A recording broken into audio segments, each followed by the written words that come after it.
of relationship problems, finances. The average household has $15,000 in credit card debt, $180,000 in mortgage, $30,000 in auto loans, and $50,000 in student loans. As for retirement savings, half of Americans have no 401k or IRAs, 13% have no retirement at all, and 30% have saved less than $10,000. The average retiree expects about $40,000 in expenses, but only $17,000 in Social Security benefits. It's the end of the month, and 2/3 of you are likely wondering, where did all my money go? Only 1/3 of Americans budget, and fewer follow it. I took a financial course called Financial Peace University by Dave Ramsey. It helps you take control and win with money. He teaches you financial education and behavior modification. He has a 7-step program where he helps you learn to budget, set up an emergency fund, get out of debt, assess appropriate insurance needs, how to save, invest, and eventually live debt-free and be able to give generously. Can you imagine being debt-free? What would you do if you didn't have a rent or a mortgage payment every month? The heart of his program is creating a budget. You might dread the idea of a budget,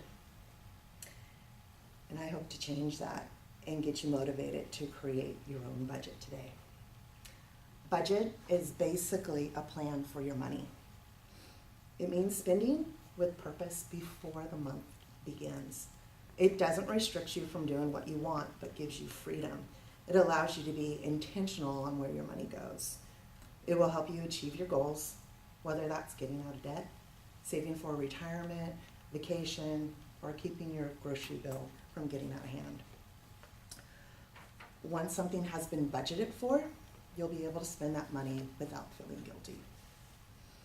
So a zero-based budget is what you do is at the beginning of the month, you anticipate all your income, and then you anticipate all your expenses, and subtracting that out, it's zero. It's not positive, negative. It's you having control over where all your money goes. So I want to give you some tips on how to create a budget, make it work, and how to avoid common pitfalls. The first thing you do is you make a budget, and it's a lot of guesswork because a lot of people don't know where the money is, and you kind of just guess what you think it is. And then what you do is you track your spending for the month.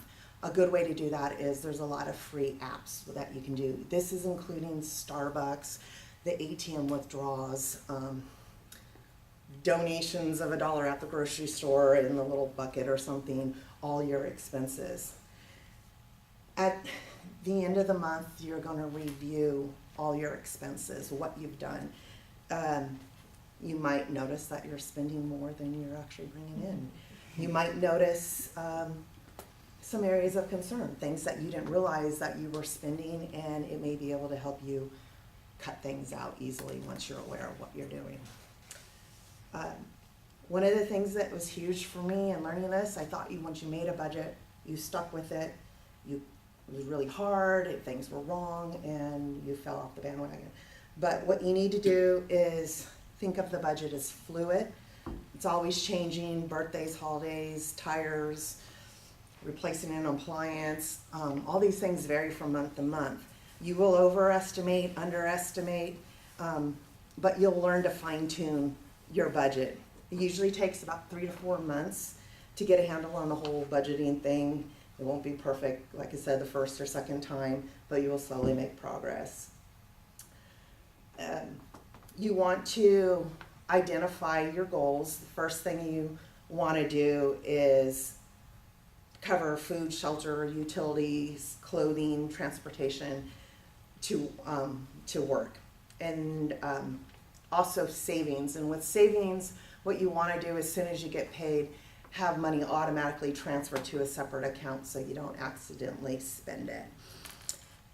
Then you want to take care of your obligations and your bills, and then your financial goals depending on your financial situation, building an emergency fund, saving for retirement, or whatever. Other things you always want to do the zero-based budget, and there's going to be things, unexpected stuff. So you want to be able to create a little buffer for your unexpected expenses. When you have unexpected expenses that are not in the budget, you need to adjust by taking out of a discretionary category and moving things around. You do not cover budget shortfalls by using your credit card. There also is no such thing as off-budget expenses like cigarette habit, a monthly bar bill, going out to eat too many times, or late fees at Redbox or whatever. These must be included in the budget. If there's a category that you're having difficulty sticking to, say like groceries or entertainment, what you want to do is switch that amount into cash. You put it in an envelope, you mark the envelope like entertainment, and you put the money in there, and you spend only from that envelope for the month. This will change your behavior, because as you're spending, you're going to make different decisions as the money starts dwindling down. And then when the money's gone until the next month. It's also a good idea to try to build up an emergency fund of $1,000 just for real, true emergency expenses, not when you've gone over your budget and something comes up like Christmas, because Christmas is something that happens every year and should be planned for. But true emergencies, and so you have that buffer so that you can stick to your budget. Also, don't forget about annual and semi-annual expenses. If something is paid every 6 months, divide it by 6, and each month set aside that amount of money, or 12 months, divide by 12. Learn the power of no, and always allow a small portion for some fun money, some blow money. And that's about it. I challenge you to start the process of creating a budget today and working with it over the next several months. It takes 10 minutes. There's a everydollar.com website and an app, and it can take about 10 minutes to set it up. Okay. Annette, how did you think you did? I showed up.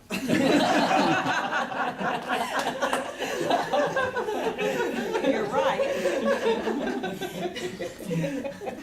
It's interesting because I have to confess that Annette and I got together yesterday to go over her speech because she was having difficulty condensing the information that she had. She's very excited about sharing with you how to develop a budget and stick with it and the rewards that you would receive from that. And she has so much information, she wanted to condense it. So I gave her some tips. We talked about a few things. She felt a little renewed going in a different direction to get it together. And as Annette said in her speech, life got in the way. And so she wasn't able to dedicate as much time on it last night as she wanted to. But that has nothing to do with today, truly. She has not been up here to give a speech in 1 year and 2 months. Okay, keep that in mind. For her to come up here and give that speech today was a major, major accomplishment for Annette. And I'm very pleased and proud that even though she felt she just wasn't quite prepared enough, she came up here and taught. I think we need to give her a hand for that.